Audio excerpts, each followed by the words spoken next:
mañana del 10 de mayo de 1940, la disposición operativa de las fuerzas enfrentadas en el frente occidental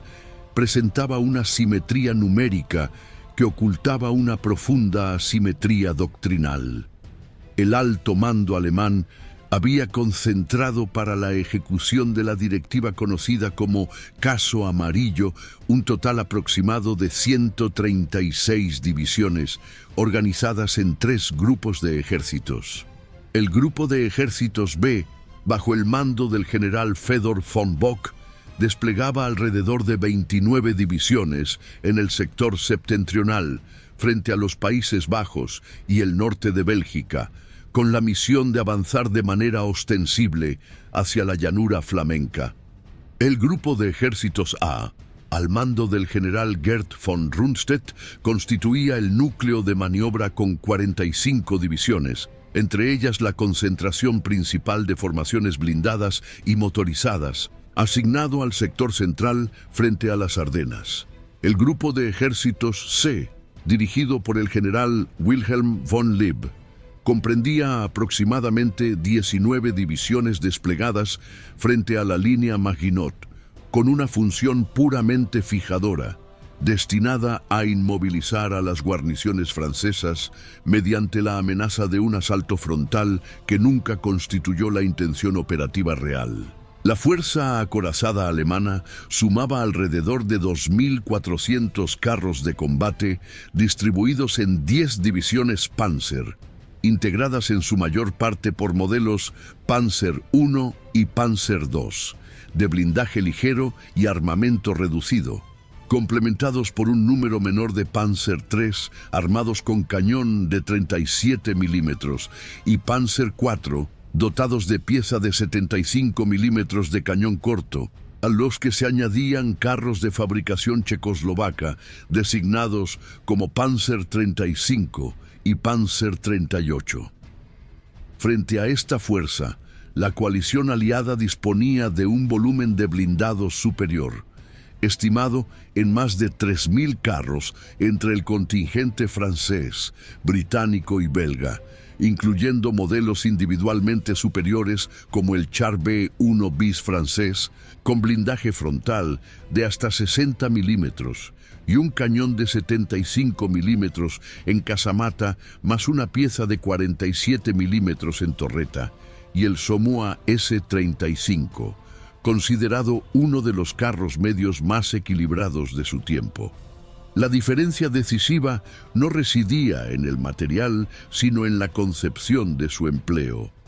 La doctrina francesa subordinaba el carro de combate a la función de apoyo de la infantería, dispersándolo a lo largo del frente en batallones autónomos de acompañamiento, concebidos para sostener el ritmo del avance metódico de las divisiones de a pie.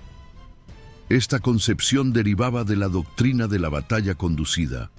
un modelo de combate planificado y secuencial que privilegiaba la potencia de fuego acumulada, la continuidad del frente y la coordinación deliberada entre las armas, a costa de la velocidad y la iniciativa de los escalones subordinados. El sistema de mando francés operaba mediante ciclos de decisión prolongados, sustentados en comunicaciones telefónicas fijas y en el envío de órdenes escritas, con un intervalo característico entre la recepción de la información y la emisión de la respuesta que podía extenderse a lo largo de 48 horas. La doctrina alemana, por el contrario, concentraba los medios acorazados en formaciones de armas combinadas en las que el carro, la infantería motorizada, la artillería autopropulsada, los zapadores y el reconocimiento operaban de forma integrada bajo un mando descentralizado que delegaba la iniciativa en los comandantes situados en el punto de contacto conforme al principio de la conducción por misiones. El apoyo aéreo no se concebía como una campaña independiente, sino como una extensión de la artillería del cuerpo blindado, ejercida mediante el bombardero en picado Junkers 87, capaz de batir con precisión los nudos de resistencia, los puentes, Las concentraciones de artillería y los centros de mando inmediatamente por delante del avance terrestre, en coordinación radioeléctrica directa con las columnas mecanizadas. El plan aliado de respuesta, denominado Plan D o Plan Dyle, concebido por el general Maurice Gamelin, comandante en jefe, partía de la premisa de que el esfuerzo principal alemán reproduciría el esquema de 1914 con una maniobra envolvente a través de la llanura belga. En consecuencia, las mejores formaciones aliadas, incluido el primer ejército francés, la Fuerza Expedicionaria Británica y el séptimo ejército francés, fueron destinadas a un avance hacia el este, hasta la línea del río Dyle y en su variante extrema hasta Breda, en los Países Bajos, con el propósito de adelantar la línea de defensa y enlazar con los ejércitos belga y neerlandés. Esta decisión introdujo a las fuerzas móviles aliadas en un movimiento hacia adelante que las alejó precisamente del sector donde se materializaría el golpe decisivo. El plan alemán, que conservó la designación oficial de Caso Amarillo en su forma definitiva y que con posterioridad sería descrito mediante la imagen del Corte de Hoz, fue elaborado a partir de las propuestas del general Erich von Manstein y trasladaba el centro de gravedad desde el norte hacia el sector de las Ardenas, una región boscosa y montañosa que la apreciación francesa consideraba impracticable para el tránsito masivo de formaciones acorazadas. La hipótesis francesa estimaba que el cruce de las Ardenas requeriría un mínimo de 10 días, plazo durante el cual se preveía la organización de la defensa sobre el río Mosa. La realidad operativa contradijo esta estimación. El grupo Panzerkreist, que concentraba 2 cuerpos de ejército acorazados reforzados por un cuerpo de ejército motorizado, atravesó la región en aproximadamente 2 jornadas, gestionando el tránsito de columnas mecanizadas que se extendían a lo largo de centenares de kilómetros de carreteras forestales mediante una planificación de movimiento que priorizó el control del tráfico por encima de cualquier otra consideración. La vanguardia, encabezada por el 19º Cuerpo de Ejército del general Heinz Guderian, alcanzó la orilla del río Mosa en las inmediaciones de Sedan el 12 de mayo, anticipándose por completo al despliegue defensivo francés. El sector de Sedan estaba guarnecido por divisiones de reserva de categoría B, integradas por personal de mayor edad e insuficiente instrucción, con dotaciones de artillería incompletas y posiciones fortificadas en estado de construcción inacabada. El 13 de mayo, la fuerza alemana ejecutó el forzamiento del Mosa mediante el empleo concentrado de la aviación de apoyo, que sometió las posiciones de artillería francesa a un bombardeo en picado sostenido durante varias horas, ejercido de forma deliberada para producir la desarticulación psicológica de las dotaciones más que la destrucción material de las piezas. La infantería motorizada cruzó el río en botes neumáticos bajo la protección del fuego directo de cañones antiaéreos de 88 milímetros empleados contra las casamatas, y los zapadores establecieron pasarelas y posteriormente puentes flotantes capaces de soportar el peso de los carros de combate. En el plazo de 24 horas, la cabeza de puente de Sedan había adquirido profundidad suficiente para el paso de las divisiones blindadas. Simultáneamente en el sector de Dinant, la 7ª División Panzer del general Erwin Rommel ejecutó su propio cruce del Mosa, ampliando la brecha hacia el norte. Una vez establecidas las cabezas de puente sobre la orilla occidental, las formaciones acorazadas alemanas iniciaron una explotación hacia el oeste que constituyó el rasgo definitorio de la campaña. en lugar de detenerse a consolidar las posiciones conquistadas y aguardar el avance de la infantería de a pie, como prescribía la doctrina convencional, los comandantes blindados, asumiendo riesgos sobre sus propios flancos descubiertos, lanzaron sus divisiones en un avance continuado, que en algunas jornadas se aproximó a los 90 kilómetros, dirigido hacia el Canal de la Mancha, a través del Valle del Somme. Esta velocidad de progresión generó un desfase irrecuperable en el ciclo de decisión del alto mando francés, cuyas órdenes, formuladas sobre una situación que ya había dejado de existir en el momento de su emisión, llegaban a unas unidades que se encontraban a decenas de kilómetros de las posiciones supuestas. El colapso de las comunicaciones agravó la desarticulación. La dependencia francesa de la red telefónica fija dejó al mando sin enlace con sus fuerzas a medida que las columnas alemanas seccionaban las líneas, capturaban las centrales y rebasaban los puestos de mando, mientras la ausencia generalizada de equipos de radio en los escalones inferiores impedía la transmisión de información en movimiento. El cuartel general del general Gamelin, situado en Vincennes, carecía de estación radioeléctrica y operaba mediante enlaces motorizados, lo que introducía retrasos adicionales de horas en cada intercambio.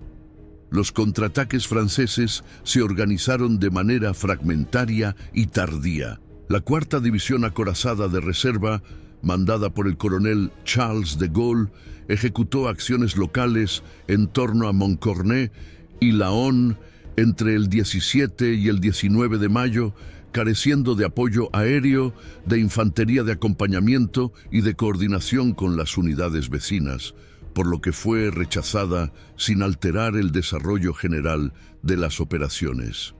La maniobra alemana convirtió a la línea Maginot en una irrelevancia estratégica. Aquella cadena de fortificaciones, concebida para hacer infranqueable la frontera franco-alemana mediante obras subterráneas, bloques de combate artillados, fosos y obstáculos antitanque, cumplió la función para la que había sido diseñada,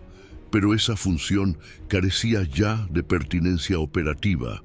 puesto que el esfuerzo principal alemán la había rodeado por el norte, atravesando un sector donde la línea no se extendía por consideraciones diplomáticas relativas a la frontera belga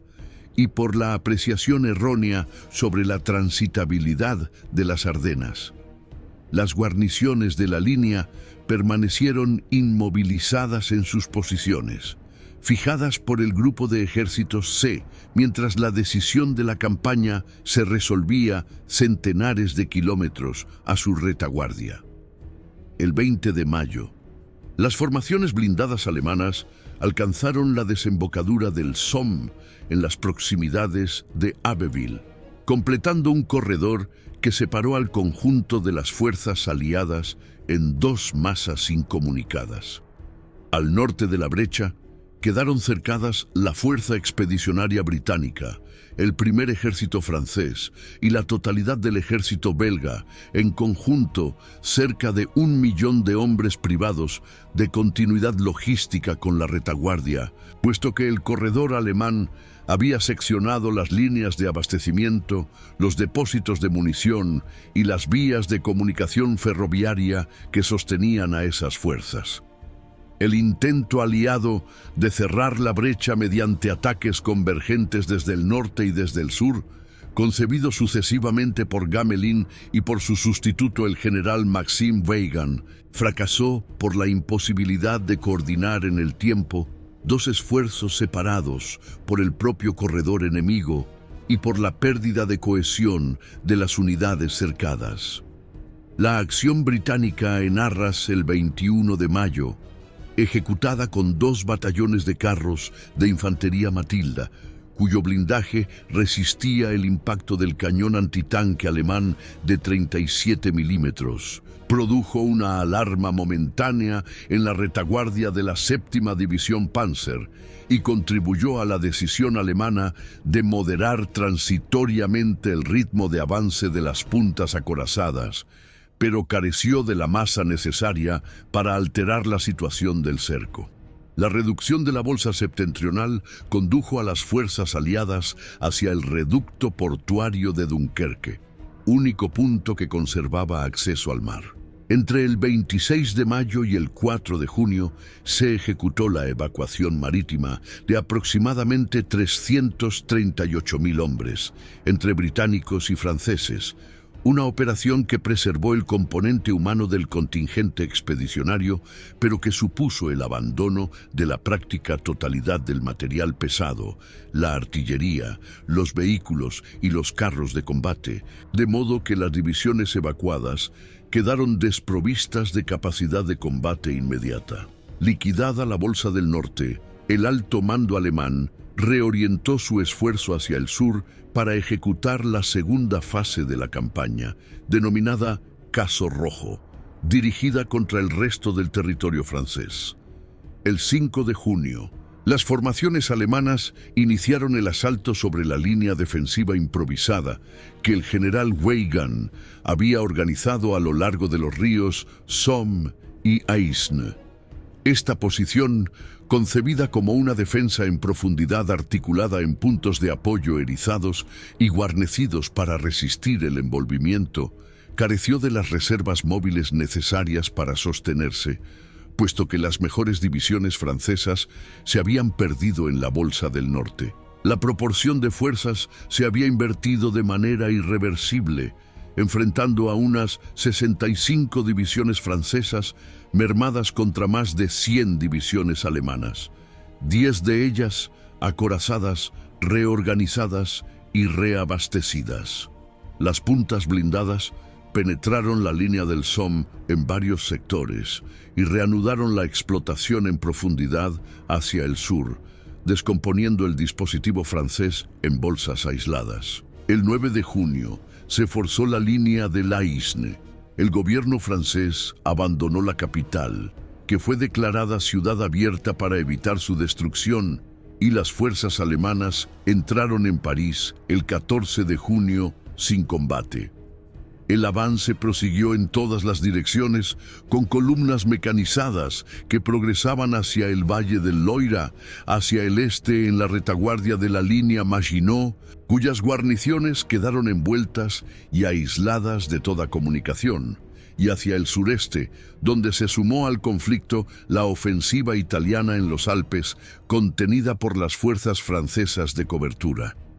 La desintegración del frente, la pérdida del mando coordinado y la imposibilidad material de reconstituir una línea defensiva continua condujeron a la solicitud francesa de cese de hostilidades. El 22 de junio de 1940 se firmó el armisticio en el bosque de Compiègne, en el mismo vagón ferroviario empleado para la firma del armisticio de 1918. Circunstancia escogida deliberadamente por el mando alemán. El análisis operativo de la campaña, que se desarrolló en un periodo aproximado de 6 semanas, establece que la derrota francesa no fue producto de una inferioridad de medios materiales ni de una insuficiencia numérica de efectivos, magnitudes en las que la coalición aliada igualaba o superaba a su adversario, sino de una asimetría